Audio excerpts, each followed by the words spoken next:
అరే బామర్ది ఒకటి చెప్తా జాగ్రత్తగా విను. మీ అక్క దగ్గర పైసలు అడగడం ఆపేసాయి. 2 రోజులకు ఒకసారి కాల్ చేస్తున్నావు కదరా, 500 పంపు 1000 పంపు. అక్క ఇది చెయ్యాలి, అక్క అది చెయ్యాలి, అక్క రెంట్ కట్టాలి, ఈఎంఐ కట్టాలక్క. అరే ప్లీజ్ రా, నీకు దండం పెడతా. నేను జాబ్ చేస్తుంది నీకోసం కాదు, నా భార్యకి నా శాలరీ ఇచ్చింది నువ్వు అడిగి తీసుకోవడానికి కాదు. బావా నేనేం అడుక్కోట్లే, స్కూటీ అక్కది, అక్కే నాకు ఇచ్చింది. ఇప్పుడు పెళ్ళైంది కదరా, ఆ స్కూటీ నీది. మీ అక్కనెందుకు పరిచయం చేస్తున్నావు? మళ్ళీ నా జేబుని ఎందుకు బొక్క పెడుతున్నావు? 1 year ఆగు, నా డిగ్రీ అయిపోతుంది.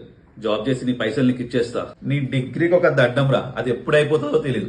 ఆఖరికి ఆ డిగ్రీ పైసలు కూడా మీ అక్కని అడిగే తీసుకుంటావు కదరా. అరే నీకు ఇంతనైనా సిగ్గుందారా? కట్నం ఇచ్చిన దానికన్నా డబల్ గుంజినవరా నువ్వు నా దగ్గర. మేమేం ఇవ్వలేదా? ఏమిచ్చినవరా? ఏమిచ్చినావు చెప్పు. పెళ్ళైనప్పటి నుండి అన్ని తీసుకుపోతూనే ఉన్నావు కదరా. ఒక్కటి చెప్తున్నా, నా భార్యని పైసలు అడగకు. అరే బాబు కొంచెం కూలవు, ఎందుకింత పరిచయం అవుతున్నావు? టెన్షన్ ఎందుకు పడద్దురా? నేను సంపాదించేది దేనికి? నీ ఇల్లు గడవడానికా? ఇంత సంపాదిస్తున్నా నేనేమో పేదోడిని అవుతున్నా, నా దగ్గర నుంచి గుంజుకోబోతున్నావు, నువ్వేమో డబ్బున్నోడు అవుతున్నావు. అర్థం చేసుకోగలను బావ, నాకు అర్థమైంది. బీర్ తాగుతావా? సరే తాగించు. ఏ తాగుతావు? బడ్వైజర్. పక్క పక్క. హలో అక్క, 1000 రూపాయలు పంపవా? చికెన్ తింటావా?